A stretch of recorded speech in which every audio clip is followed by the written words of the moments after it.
الحمدللہ رب العالمین والعاقبۃ للمتقین والصلاۃ والسلام علی سید الانبیاء والمرسلین والصلاۃ والسلام علی آباء سید الانبیاء والمرسلین والصلاۃ والسلام علی امہات سید الانبیاء والمرسلین والصلاۃ والسلام علی اعمام سید الانبیاء والمرسلین لا سیما افضل البشر بعد الانبیاء بالقول الغالب خیر الناصرین سیدنا ابو طالب علیہ الصلوۃ والسلام وعلی آلہ واصحابہ وعترتہ وعشیرتہ اجمعین اما بعد فاعوذ باللہ من الشیطان الرجیم بسم اللہ الرحمن الرحیم اہدنا الصراط المستقیم صدق اللہ مولانا العظیم وبلغنا رسولہ النبی العظیم الرؤوف الرحیم ان اللہ وملائکتہ یصلون علی النبی یا ایھا الذین آمنوا صلوا علیہ وسلموا تسلیما اللہم صل علی سیدنا مولانا محمد وعلی آل سیدنا مولانا محمد کما صلیت علی ابراہیم وعلی آل ابراہیم انک حمید مجید اللہم بارک علی محمد وعلی آل محمد کما بارکت علی ابراہیم وعلی آل ابراہیم انک حمید مجید الصلاۃ والسلام علیک یا سیدی یا رسول اللہ وعلی آلک واصحابک یا سیدی یا حبیب اللہ الصلاۃ والسلام علیک یا سیدی یا خیر خلق اللہ وعلی آلک واصحابک یا سیدی یا زینت عرش اللہ۔ حمد و صلاۃ کے بعد انتہائی واجب القدر حاضرین و ناظرین بحمد اللہ تعالی ہماری سلسلہ وار گفتگو عشرہ محرم الحرام کی عظمت میں جاری اور ساری ہے۔ تو ہم گفتگو کر رہے تھے قرآن اور مقام حسین کی عظمت میں۔ تو پچھلے نشست کے اندر جو ہماری گفتگو تھی کہ اہدنا الصراط المستقیم کا عنوان ہے حسین، کیونکہ المستقیم جو ہے یہ اسم فاعل ہے، یہ مشتق ہے استقامت سے، الاستقامہ، استقامہ یستقیم، مستقیم اسم فاعل کے وزن پر ہے، تو اس کے اندر جو ہے فعل کی حیثیت موجود ہوتی ہے اور فاعل کا تصور موجود ہوتا ہے۔ تو اس اعتبار سے صاحب استقامت جو ہے وہی دین کا راستہ ہے، وہی عظمت مآب راستہ ہے۔ صاحب استقامت جو ہے اس کا راستہ خدا نے فرمایا کہ اس کی طرف چلو۔ اللہ اکبر۔ اب دیکھنا یہ ہے کہ استقامت کی انتہا کہاں ہے۔ ہر جگہ استقامت کا اپنے بساط کے مطابق تصور ملتا ہے، تو جہاں استقامت خود معراج پذیر ہے وہ وجود حسین ہے۔ یہ فرط جذبات نہیں، یہ وہ حقائق ہیں جو ہر صاحب شعور جانتا ہے۔ اس کا مذہب سے تعلق ہی کوئی نہیں ہے۔ اور مقام استقامت کو قرآن نے بیان فرمایا، ان الذین قالوا ربنا اللہ ثم استقاموا، جنہوں نے رب کہا پھر اس پر ڈٹ گئے، جنہوں نے خدا کو رب کہا، قالوا ربنا اللہ کہ ہمارا رب اللہ ہے، ثم استقاموا پھر کٹ گئے مگر ہٹے نہیں، یہ ہے استقامت۔ تتنزل علیہم الملائکہ، ہم ان پر اپنی رحمتوں کے فرشتے نازل فرماتے ہیں ان کی تکریم میں، اور کہتے ہیں اللہ تخافوا ولا تحزنوا، تم میری وفا میں اتنے بلند ہو گئے ہیں کہ اب اس دنیا میں بھی تمہیں کوئی خوف نہیں ہے اور کل قیامت کے دن بھی تمہیں کوئی غم نہیں ہوگا۔ وابشروا بالجنہ، تو جنت تب ملے گی کسی کو جب کسی کا ترازو ہوگا اعمال کا، لیکن نہیں۔ اے صاحبان استقامت، صاحبان صبر و استقامت، آج ہی جنت تمہیں الاٹ کی جاتی ہے۔ اور تلک الجنت التی اورثتموہا بما کانوا تعملون، جس استقامت کی عظمت میں تم تسلسل پذیر رہے ہو، اللہ نے تمہاری وراثت میں بنا دی ہے، تمہاری ملکیت بنا دی ہے۔ ویسے ہی حسین تو زمانے رسالت کے سرٹیفیکیشن کے اعتبار سے ویسے ہی مالک جنت ہیں، نوجوانوں کے سردار ہیں۔ حسین کے لیے یہ چھوٹے الفاظ ہیں، بہت بڑا ہے حسین۔ اللہ اکبر، اللہ اکبر، یہ اعزاز ہے۔ ان الذین قالوا ربنا اللہ ثم استقاموا تتنزل علیہم الملائکہ الا تخافوا ولا تحزنوا وابشروا بالجنہ التی کنتم توعدون، جنت ہے ہی تمہاری، اسی کا تمہارے لیے تم سے وعدہ کیا جاتا ہے۔ پھر فرمایا نحن اولیاؤکم، ہم تمہارے دوست ہیں۔ اللہ اکبر۔ چاہیے تو یہ تھا کہ بندو میرے دوست بنو، اللہ خود دست محبت بڑھا رہا ہے کہ آؤ یار میری رحمت کے ساتھ لپٹ جاؤ، گلے سے لپٹ جاؤ، اب تم میری عظمت والی منشا میں بس گئے ہو۔ جس طرح کہتے ہیں نا جگری یار، تو ہم اللہ تعالیٰ کی بابت تو یہ نہیں سوچ سکتے کہ اللہ تعالیٰ کا بھی کوئی جگر ہے، لیکن یہ چیز ایسی ہے، فرمایا کہ تم اب میری منشا عظمت اور مشیت عظمت کے اندر تم بس چکے ہو، جس طرح کوئی لوگ دلوں میں بس جاتے ہیں، تم بھی میری مشیت کی حرمت میں بس چکے ہو۔ نحن اولیاؤکم، ہم تمہارے دوست ہیں، ہم تمہارے ولی ہیں، فی الحیات الدنیا و فی الآخرہ، اس دنیا کے اندر بھی ہم تمہارے دوست ہیں اور آخرت کے اندر بھی۔ نحن اولیاؤکم فی الحیات الدنیا فی الآخرہ وَلَكُمْ فِيهَا مَا تَشْتَهِي۔ اللہ اکبر، یہ استقامت کا اعلان ہے، احسان ہے، استقامت کا مقام ہے۔ وَلَكُمْ فِيهَا مَا تَشْتَهِي أَنفُسُكُمْ، اب تم میری عظمت مشیت میں اتنے بھا گئے ہو، میری محبت کے جذبوں میں اتنے سما گئے ہو۔ اللہ اکبر، فرمایا وَلَكُمْ، اب سب کچھ تمہارا ہے۔ وَلَكُمْ فِيهَا مَا تَشْتَهِي، جو کچھ تم چاہو گے وہی ہوگا۔ وَلَكُمْ فِيهَا مَا تَدَّعُونَ، یہی چیز تو میں نے تمہارے لیے تیار کر رکھی ہے۔ اے اللہ، وجہ کیا ہے؟ فرمایا تم میرے یار ٹھہرے، میں تمہارا دوست ٹھہرا، تو دوستی کا کچھ حق تو ہوتا ہے نا۔ نزلا من غفور الرحیم، تم اتنے بلند ہو گئے ہو میرے پیار کی عظمت میں، میری وفا کی حرمت میں، اتنے آگے چلے گئے ہو۔ کل قیامت کے دن لمن الملک اليوم للہ الواحد القہار کا اعلان ہوگا کہ واحد قہار کی حکومت ہے، ہر چیز تباہ ہو جائے گی اور نفسا نفسی کا عالم ہوگا، پسینوں میں شرابور ہوں گے، ہر شخص جو ہے وہ پریشان ہوگا۔ خدا ذوالجلال فرماتے ہیں کل جب قیامت کے دن اہل وفا آئیں گے، ہائے ہائے ہائے، جب اہل وفا آئیں گے، نزلا من غفور الرحیم، ہم ان کے میزبان بنیں گے، انہیں مہمان بنایا جائے گا۔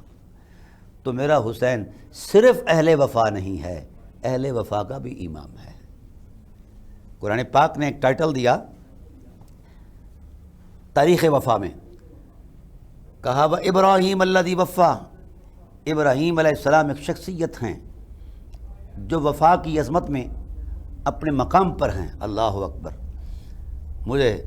میرے پاس اتنی صلاحیت نہیں کہ وہ میں بالاستیاب بیان کر پاؤں کہ کون ہیں ابراہیم، جد الانبیاء ہیں، خلیل اللہ ہیں۔ پیدا تو ابراہیم ہوئے تھے، خلیل کیسے بنائے گئے؟ اللہ اکبر، اذ ابتلی ابراہیم مقام ربہ، اذ ابتلی ابراہیم بکلمات فاتمہن، اللہ نے راہ وفا میں آزمائشوں کی انتہا کر دی، تو استقامت ابراہیم نے اس وفا کو وہ تعبیر بخشی، وَتَرَكْنَا عَلَيْهِ فِي الْآخَرِينَ، قیامت تک وہ نقوش عشق جو ہے جو زندہ ہیں، کہ سگا باپ اپنے بیٹے کے گلے پر چھری پھیر رہا ہے، اور قرآن کہتا ہے وَفَدَيْنَاهُ بِذِبْحٍ عَظِيمٍ اَنْيَا قَدْ صَدَّقْتَ الرُّؤْيَا، قد صدقت الرؤیا، اے ابراہیم تو نے خواب کو بھی عملی تعبیر دے دی ہے۔ کیا یہ وفا ہے؟ نقش انسانیت نے ایسا تصور کہیں نہیں دیکھا ہوگا۔ تو پھر یہ وفا کا حوالہ چلتا رہا تاریخی تسلسل میں۔ جب دور جاہلیت آیا تو یہ چیزیں جو ہیں چیلنج ہونے لگ گئی، لوگ اس میں شک کرنے لگ گئے کہ ایسا کیسے ہو سکتا ہے، فلاں ہیں فلاں ہیں فلاں ہیں۔ تو جب پتہ چلا سید بطحہ افضل البشر بعد الانبیاء حضرت ابو طالب علیہ السلام کو پتہ چلا کہ میرے جد کریم کے اعجاز وفا کو یہ لوگ نقش غلط کہہ رہے ہیں، تو میدان میں آئے، فرمایا او لوگوں، تم میرے جد کریم حضرت ابراہیم خلیل اللہ علیہ السلام کے نقش وفا پر انگلی اٹھاتے ہو کہ یہ قصہ پارینہ ہے، حرف غلط ہے۔ فرمایا سنو، وہ میرا جد کریم تھا، میں ان کا بیٹا ہوں۔ اس جد کریم کے نے ایک بیٹا دیا ہے خدا کے پیار اور وفا کی عظمت میں، انہوں نے ایک اسماعیل دیا ہے، میں اپنے سارے اسماعیل پیش کر دوں گا۔ یہ تازہ رہی اعجاز نبوت کو از سر نو ایک نئی عظمت ملی، پھر یہ قرآن کی آیات کا حصہ بنی۔ پھر چلتے ہوئے اسی وفا کا ایک نمونہ کربلا کے اندر بھی آیا ہے۔ تو حسین نے بھی اس وقت اس وقت کے نمرودیوں سے کہا، یہ میرا جملہ ذہن میں رکھیں، جو حسین کے مقابل آتا ہے رسول نے اسے شیطان کہا ہے۔ نمرود تو ایک منحوس فکر کا نام ہے، وہ شیطان کا ایک حصہ ہے۔ حضور نے فرمایا اذا اختلفوا قبیلۃ من العرب فصاروا حزب ابلیس، جو اہل بیت کے مقابل آئے گا وہ جس بھی شخصیت کا مالک ہے وہ ابلیس ہے۔ جو کربلا میں حسین کے مقابل میں آیا وہ نمرود بھی ہے، ابلیس بھی ہے، اور جو ساتھ تھے وہ بھی نمرود ہیں۔ ان کے لیے یہ تصور قائم کرنا کہ انہوں نے کلمے پڑھے ہیں، وما ہم بمومنین، جب قرآن کہہ رہا ہے ایسے کلمے کی کوئی حقیقت نہیں۔ جس کلمے والے کے پیکر خاکی میں علی نہیں رہتے، حسین نہیں رہتے، زہرا نہیں رہتی، اس کا کلمہ فراڈ ہے، جھوٹ ہے۔ وہ کلمہ پڑھنے والا شیطان ہے۔ وَإِذَا خَلَوْا إِلَىٰ شَيَاطِینِهِمْ قَالُوا إِنَّا مَعَكُمْ إِنَّمَا نَحْنُ مُسْتَهْزِئُونَ۔ یہ تو قرآن کریم کی نصوص ہیں، اس پر کبھی وقت بنا تو فقیر تفصیلات کے ساتھ عرض کرے گا۔ ہم ہر ایک کلمہ کو کے لیے مطلب یہ تماشا رکھے ہوئے ہیں۔ کلمے کے اندر جب تک رونق حب حسین نہیں وہ کلمہ نہیں ہے۔ تاہم تو حسین نے بھی کہا میرے جد کریم نے ایک اسماعیل دیا، میں سارے اسماعیل پیش کر رہا ہوں۔ بتائیے اس نقش عظیمت اور استقامت کی حرمت میں کہیں کوئی تاریخ کے تصور میں اور کوئی وجود ملتا ہے جو یہاں کھڑا ہو؟ اس لیے قرآن نے ان کو المستقیم کہا ہے۔ اپنی عبادت میں کھڑا کر کے بھی خدا کہہ رہا ہے مستقیم، استقامت مانگو بھائی، مستقیم راستے پر آؤ، اہدنا الصراط المستقیم۔ حسین کی بارگاہ میں جاؤ پھر نماز قبول ہے، ورنہ نماز ہی قبول نہیں ہے۔ یہ کیا ڈرامہ بازیاں ہم نے مذہب کی تراش خراش اپنی سوچ پر رکھی۔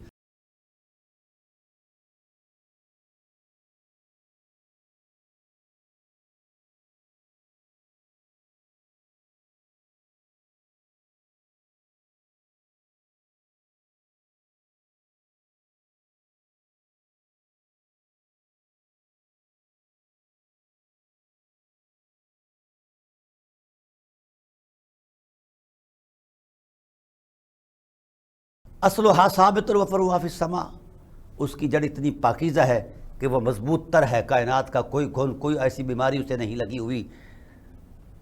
وفروعھا فی السماء، اور اس کی شاخوں نے آسمان کا سینہ بھر رکھا ہے، اور اس کی عظمت یہ ہے تؤتی اکلھا کل حین، ہر درخت موسم آنے پر پھل دیتا ہے، لیکن یہ اس وقت سے پھل دے رہا ہے جب وقت کی کسی اکائی کا تصور ہی کوئی نہیں ہے۔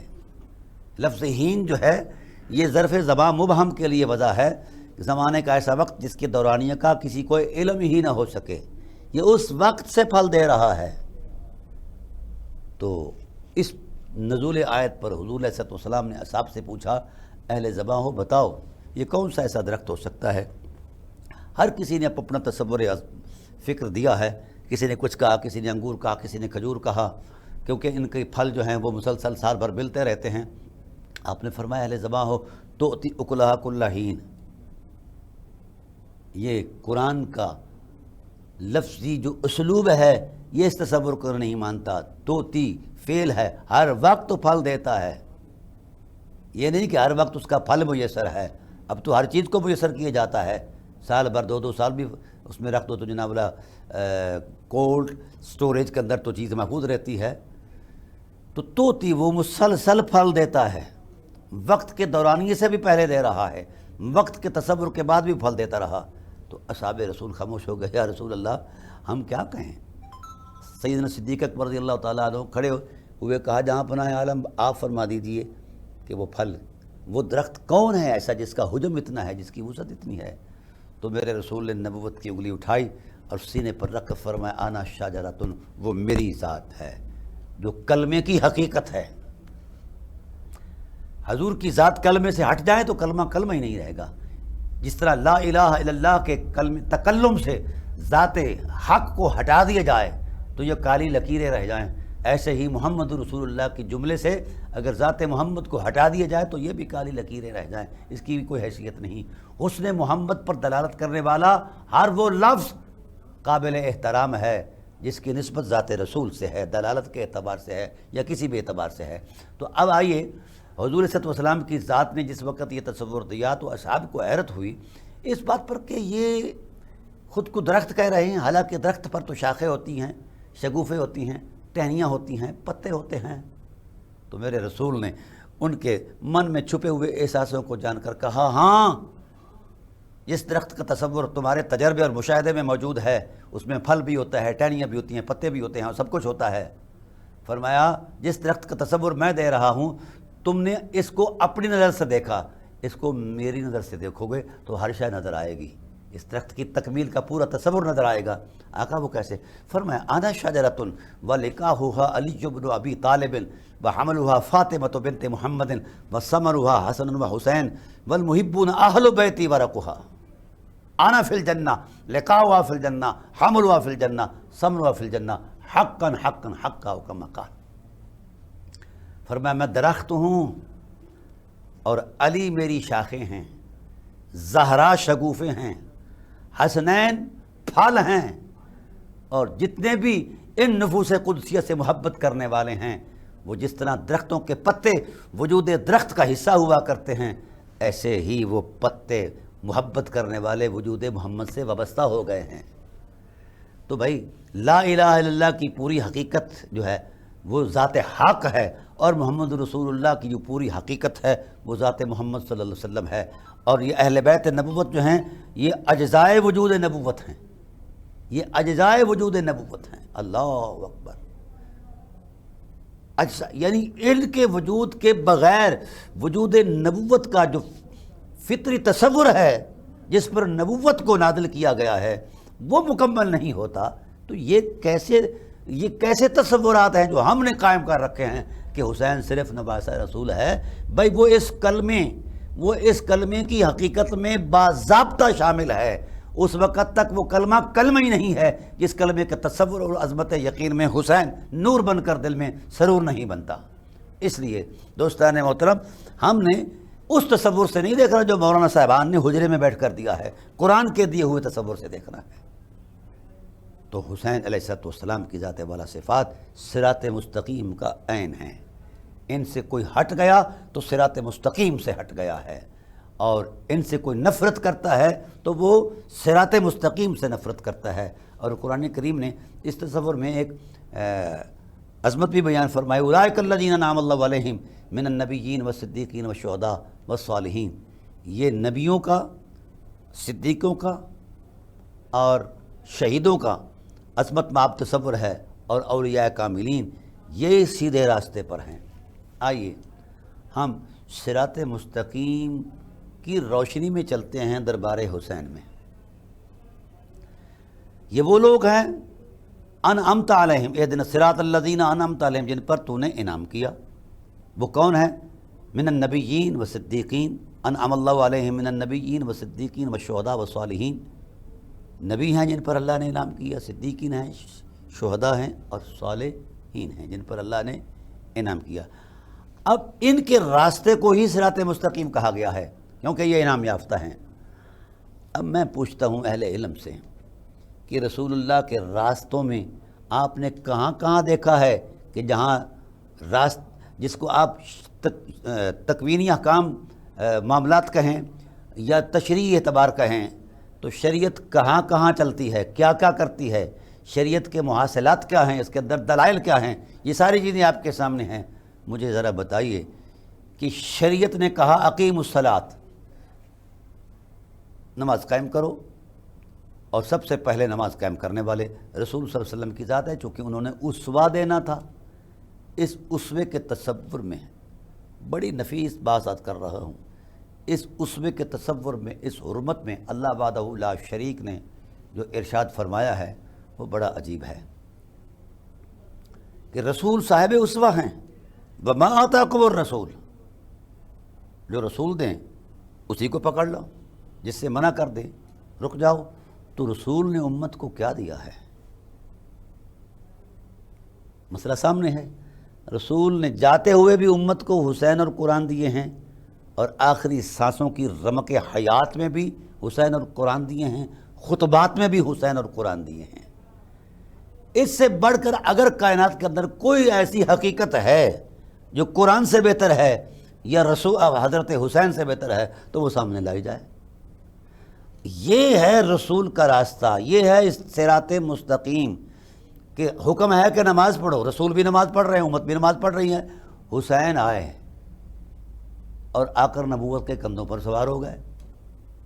جب کندھوں پر حسین سوار ہو کر بیٹھ گئے، اب اطاعت شعاری تو خدائے ذوالجلال کے حوالے سے تھی کہ سجدہ خدا کو کرنا ہے اور سجدے سے اٹھ کر دوسرا سجدہ کرنا ہے، مگر حسین نبوت کے کندھوں پر آ گئے تو پھر شریعت رک گئی۔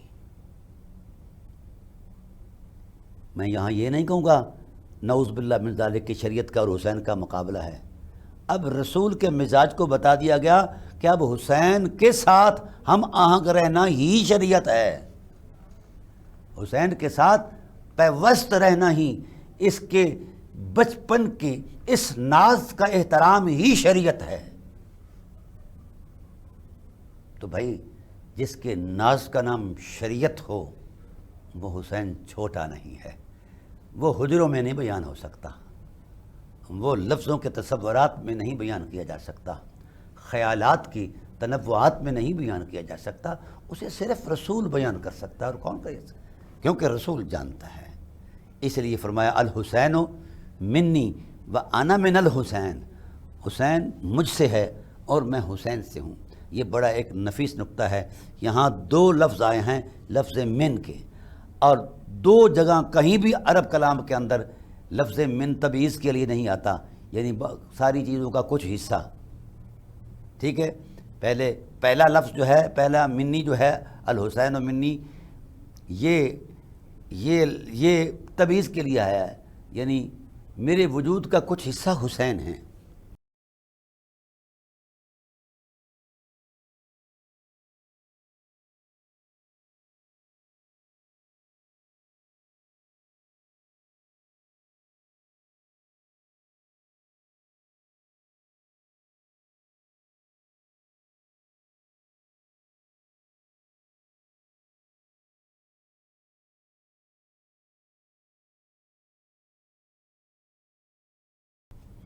وَأَنَا مِنَ الْحُسَيْن، یہاں من بیانیہ ہے، میں سارا حسین سے ہوں۔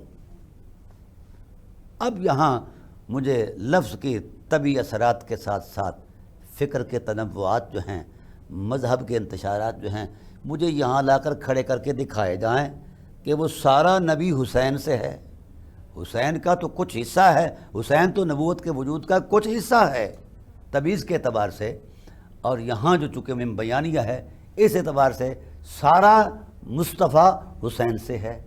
اب لے آئیں مذہبوں کو، اس لیے سلطان العارفین نے فرمایا تھا کہ یہ مذہب بہت چھوٹے ہیں حقائق سے، مذہباں دے دروازے اچے تے راہ عشق دا موری ہو، اے عالم فاضل لنگن نہ دیندے جو لنگنا سو چوری ہو، پٹ پٹ اٹاں وٹے مارن درد مداں دے کھوری ہو، راز ماہی دے عاشق جانن کی جانن یار گلوری ہو۔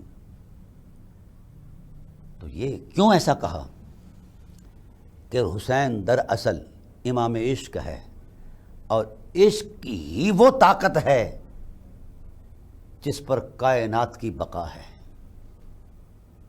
فکر پر کائنات کی بقا نہیں۔ کسی جہت سے کائنات کے اطمینان کے لیے تو کوئی حوالہ پیش کر سکتی ہے فکر، لیکن کامل بقا نہیں ہے۔ اس پر تو میں انشاءاللہ باقاعدہ ایک پروگرام کروں گا کہ مقام عشق کیا ہے اور حسین کیا ہیں، عشق میں ان کا مقام کیا ہے۔ اللہ اکبر، اللہ اکبر۔ حضرت سلطان العارفین نے یہاں بڑا خوبصورت جملہ دیا کہ عاشق سوئی حقیقی باہو، یہ مزاج عشق بتا رہے ہیں، لیکن چونکہ ہم نے سونگا نہیں، عشق کو دیکھا نہیں، گئے نہیں، ہم تو کائنات کی مادی چیزوں کے ساتھ عشق کرتے ہیں نا، کبھی دولت سے عشق، کبھی کسی سے، کبھی کسی سے۔ عشق کرنا ہے تو لا یزال بے مثال ذات سے کر کے دیکھو تو پھر تمہیں وہ مقام حسین بیان کر دے۔ وہ کہتے ہیں عشق دی ریت سارے جہاں تو جدا، نہ راہ ویکھدا نہ قرا ویکھدا، جتھے چاہوے جھکا دے وے عاشق دا سر، نہ کعبہ تے نہ کربلا ویکھدا۔ تو بھائی کعبے میں بھی عشق لے جاتا ہے، لیکن کعبے والے عشق کا جو اجر ہے وہ ثواب ہے، اور جو کربلا والا عشق ہے، ثواب اعزازیہ نیچے رہ جاتا ہے، یہ ثواب سے اوپر چلا جاتا ہے۔ قرآن یہ کہتا ہے کہ جہاں تک تو صبر ہے اس پر تو اجر بغیر حساب ہے، اور صبر سے اوپر ہے استقامت کی عظمت، اس کے لیے پیمانے ہی ختم کر دیے جاتے ہیں، اس کے لیے صرف خدا کی ذات اور اس کی رضا کا ظہور ہے اور اس کا حصول ہے۔ تو جسے خدا کی رضا مل جائے، خدا مل جائے، اب اس نے ثواب کو کیا کرنا ہے؟ ثواب تو بطور اعزاز ہے، انکار نہیں ثواب کا۔ ثواب، لفظ ثواب سے ہم واقف ہیں، نفس ثواب سے واقف نہیں ہیں۔ لفظ ثواب کے اندر بھی خدا ذوالجلال نے اپنی رضا کے نور کو رکھا ہے، اعزازات کو، شفقت کو رکھا ہے اور انعامات کو رکھا ہے، بطور انعام اسے ثواب کہا جاتا ہے۔ تو عاشقوں کا مقام ثواب سے بہت آگے ہے۔ ہاں، سلطان العارفین فرماتے ہیں، غوث کتب رین ارے اریڑے تے عاشق جان اگیرے ہو۔ غوث کتب دی منزل عرش معلا تے عاشقاں لا مکانی ڈیرے ہو۔ لا مکان کی وسعتوں میں کوئی جا سکتا ہے تو عاشق جا سکتا ہے۔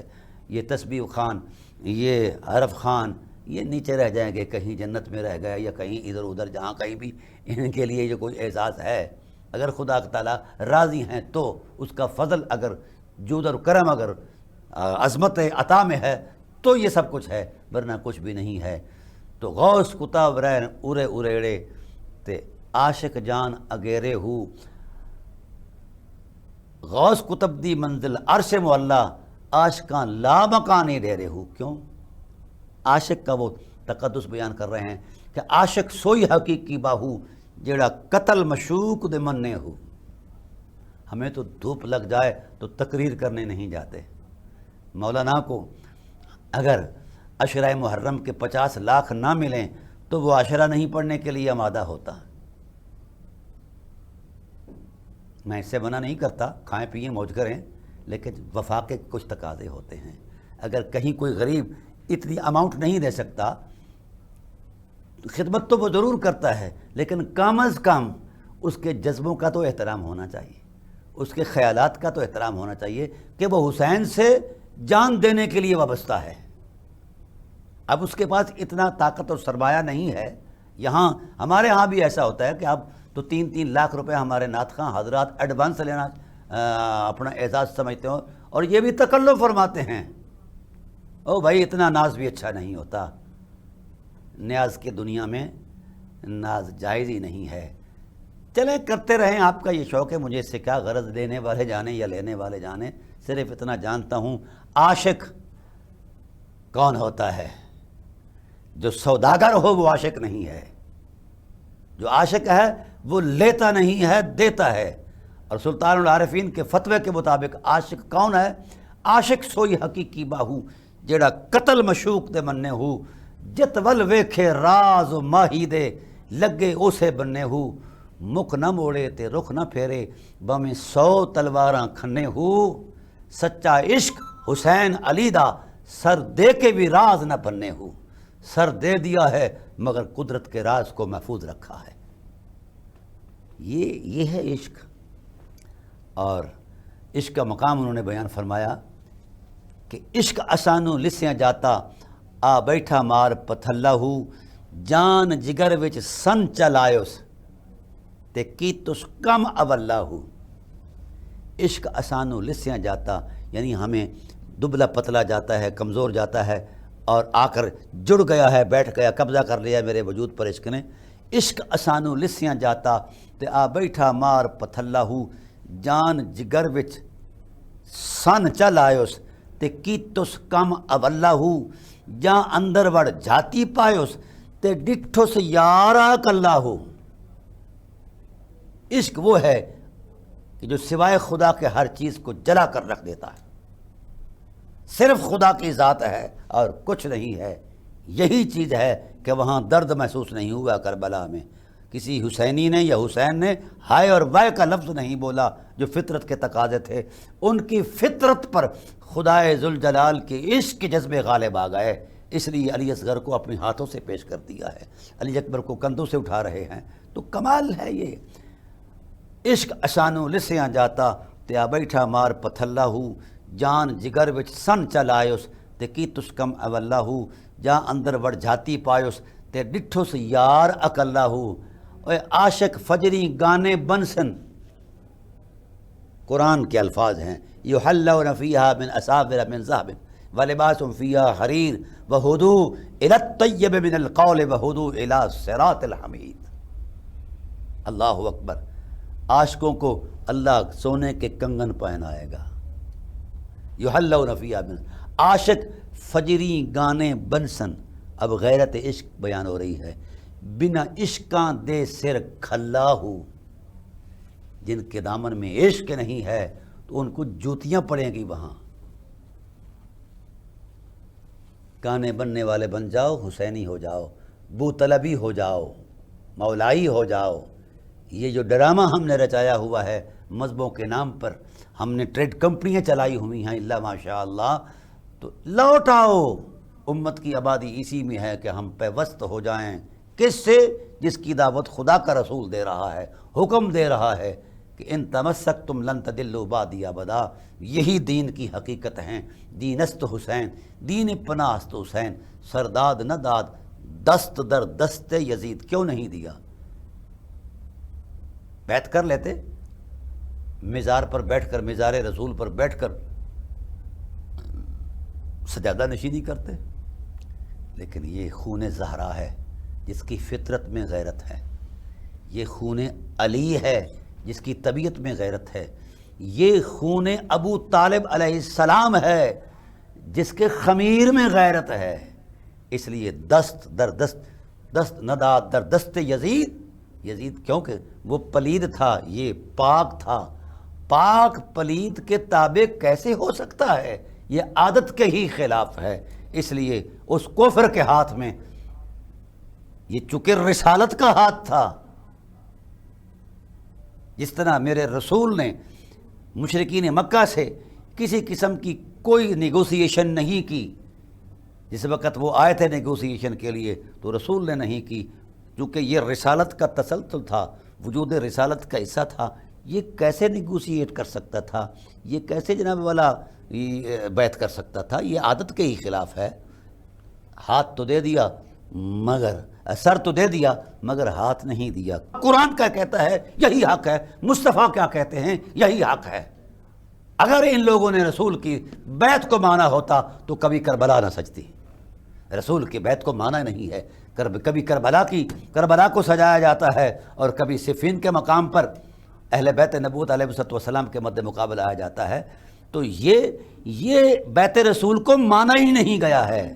جے کر مندے بیت رسولی تے تاں پانی بند کیوں کر دے ہو. لوگوں لوٹ آؤ. حسین کلمے کی حقیقت ہے. حسین اسوہ رسول کا آئینہ ہے.